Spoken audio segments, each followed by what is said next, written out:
Hello guys, welcome to Exam Focus by Saurabh Kumar. Without wasting time, we will move to some of the other questions of Indian National Congress.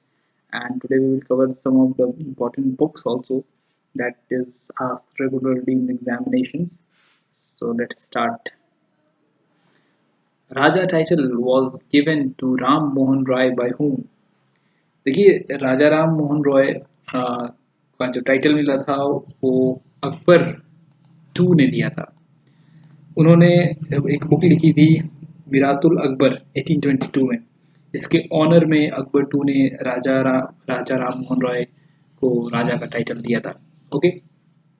और राजा राम मोहन रॉय के बारे में हम जानते हैं कि he was one of the most important socio religious reformer और इन्हें फादर ऑफ इंडियन रेनेसां भी बोला जाता है क्योंकि इन्होंने बहुत सारे चेंजेस लाए थे 19th सेंचुरी के मिड में इंडियन सोसाइटी में। और ये बहुत बड़े स्कॉलर थे और इनकी पकड़ जो लैंग्वेजेस पे थी बहुत अच्छी थी, जैसे Persian, English, Arabic, Latin, Tibetan, Greek language, इन सब में महारत हासिल थी इन्हें। और साथ में सती प्रथा जो एक बहुत एबल प्रथा थी इंडियन सोसाइटी में, उसको हटाने में इन्होंने बहुत बड़ी रोल इन्होंने प्ले किया था। और लॉर्ड विलियम बेंटिक जो गवर्नर जनरल थे उस समय, उनके साथ मिलकर इन्होंने सती को एबॉलिश करवाया। साथ में चाइल्ड मैरिज को अपोज किया और इंडियन सोसाइटी को मॉडर्नाइज करने में इनका बहुत बड़ा हाथ था। और 1833 में इनकी ब्रिस्टल लंदन में मृत्यु हुई थी। So this was all about Raja Ram Mohan Roy. तो ये सब क्वेश्चन बनते हैं राजा राम मोहन राय पे और आपको इन सब क्वेश्चन का ध्यान रखना है। तो Indian struggle was written by, तो इंडियन स्ट्रगल बुक का नाम है और ये किसने लिखा था? सुभाष चंद्र बोस की ऑटोबायोग्राफी है ये। ओके, सुभाष चंद्र बोस की ऑटोबायोग्राफी है। देखिए सुभाष चंद्र बोस पे भी कुछ इंपॉर्टेंट बात मैं बता देता हूँ। उनको महात्मा गांधी ने, एम के गांधी ने इन्हें नेताजी का टाइटल दिया था। और देखिए ये प्रेसिडेंट भी रहे थे 1939 और 1938 और 1939 दोनों बार इंडियन नेशनल कांग्रेस के प्रेसिडेंट रहे थे। पर इसके जस्ट बाद वे प्रेसिडेंट के पोस्ट से इस्तीफा दिए, इनफैक्ट कांग्रेस छोड़ दिए क्योंकि गांधी जी से उनकी दूरियां बढ़ गई थी और उन्होंने फॉरवर्ड ब्लॉक की स्थापना की। और फॉरवर्ड ब्लॉक का स्थापना करने के पीछे का मकसद जो था वो ये था कि जो सुभाष चंद्र बोस थे वो अनकंडीशनल इंडिपेंडेंस चाहते थे। पर जो इंडियन नेशनल कांग्रेस का जो एटीट्यूड था या उनके वो जिस तरह से चाहते थे वो फेज वाइज चाहते थे, ठीक है, डोमिनियन स्टेटस पाना वो फेज वाइज चाहते थे। तो ये एक मेन रीजन था कि उन्होंने फॉरवर्ड ब्लॉक की स्थापना की थी। Now national Herald newspaper was started by, ये नेशनल हेराल्ड केस भी अभी चर्चा में रहता है, कांग्रेस के कुछ नेता उसमें फंसे हुए हैं। और दरअसल नेशनल हेराल्ड का शुरुआत जो था न्यूज़पेपर थी एक, और इसे जवाहरलाल नेहरू ने शुरू किया था। तो जवाहरलाल नेहरू ने शुरू किया लखनऊ में। ओके, और ये डेट था, एग्जैक्ट डेट अगर बोले तो 9 सितंबर थी, 9 सितंबर। ओके, तो ये कई बार नेशनल हेराल्ड जो न्यूज़पेपर थी वो बंद भी हुई। जब फर्स्ट वर्ल्ड वार हो रहा था तो उसके बीच में 1942 टू 1945 ये बंद रहा था। और उस समय जवाहरलाल नेहरू ने नेशनलिस्ट मूवमेंट को स्ट्रॉन्ग करने के लिए और यूनिटी बांधने के लिए ये नेशनल हेराल्ड न्यूज़पेपर को लॉन्च किया था। फाइनली 2008 में नेशनल हेराल्ड न्यूज़पेपर बंद हो गया। ओके, और जवाहरलाल नेहरू ने एक इम्पॉर्टेंट बुक लिखी है जिसका नाम है डिस्कवरी ऑफ इंडिया। तो ये बहुत important question, Discovery of India, ये आपको याद रखना है।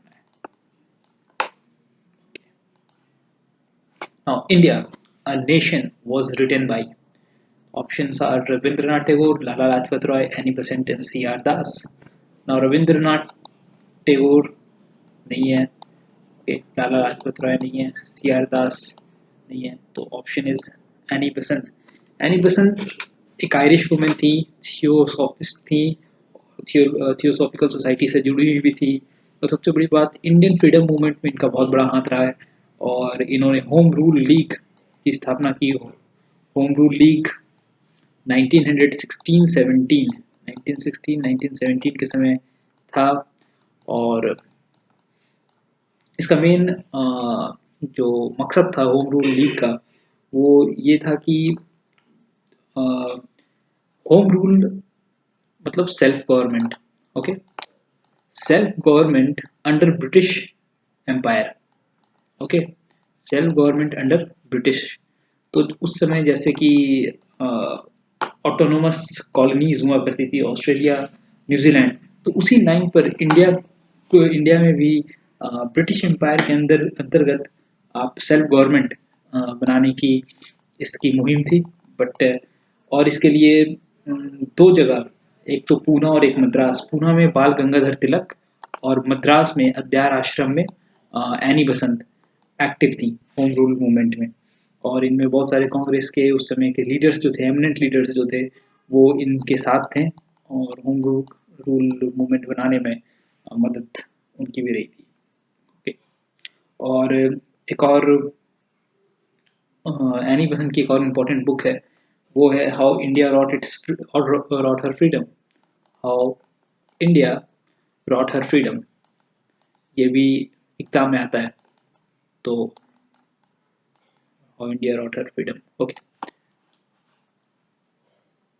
रविंद्रनाथ टैगोर के बारे में तो हम पढ़ चुके, 1913 में उन्हें नोबेल पीस प्राइज मिला था। और सीआर दास स्वराज पार्टी के फॉर्मेशन में का स्वराज पार्टी का फॉर्मेशन गैर सेशन ऑफ कांग्रेस में उन्होंने किया था। इन्हें देश बंधु भी कहा जाता है, देश बंधु, ठीक है। देश बंधु और एक दीन बंधु है, तो दीन बंधु CF एंड्रूज को बोला जाता है, लोग इसमें कंफ्यूज हो जाते हैं। CF एंड्रूज, ओके, ANDREWS, देश बंधु और दीन बंधु। सीआर दास को देश बंधु कहा जाता था। Okay, India a nation was written by, ये तो हमने किया ही, sorry. Gitanjali a famous book of poem was composed by, देखिए गीतांजलि रविंद्रनाथ टैगोर की कंपोजिशन है, ओके। रविंद्रनाथ टैगोर ने इसे 1912 में कंपोज किया था। इनफैक्ट शांति निकेतन, कोलकाता शांति निकेतन से ये पब्लिश हुआ था, ओके। इसमें 157 सॉन्ग्स थे and it was profoundly spiritual poem with 157 songs. और गुरुदेव इनको बोला जाता था, रविंद्रनाथ टैगोर को किसने दिया था title? Mahatma Gandhi, okay.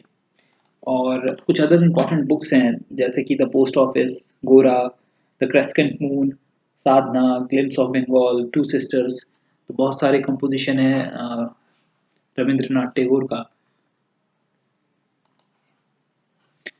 With which of the following movement does slogan do or die associated? देखिए डू और डाई जो स्लोगन था वो बेसिकली क्विट इंडिया मूवमेंट से रिलेटेड था, और ये बॉम्बे में लॉन्च हुआ था क्विट इंडिया मूवमेंट, और Bombay, okay.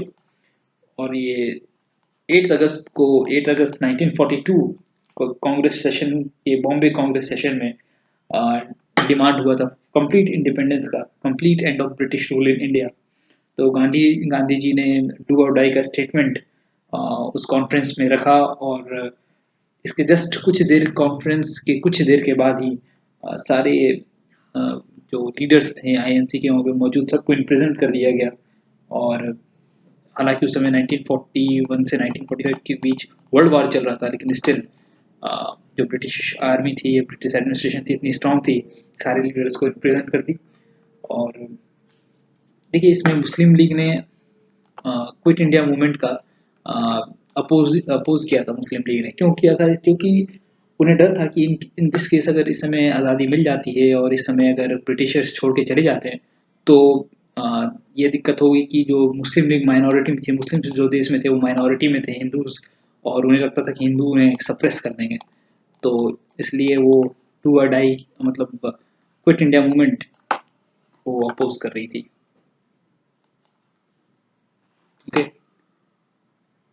Who among the following did not attend first round table conference? तो इसका आंसर है गांधी जी, ओके। तो गांधी जी ने फर्स्ट राउंड टेबल कॉन्फ्रेंस नहीं किया था, इरविन के अंदर हुआ था, लॉर्ड इरविन के अंदर।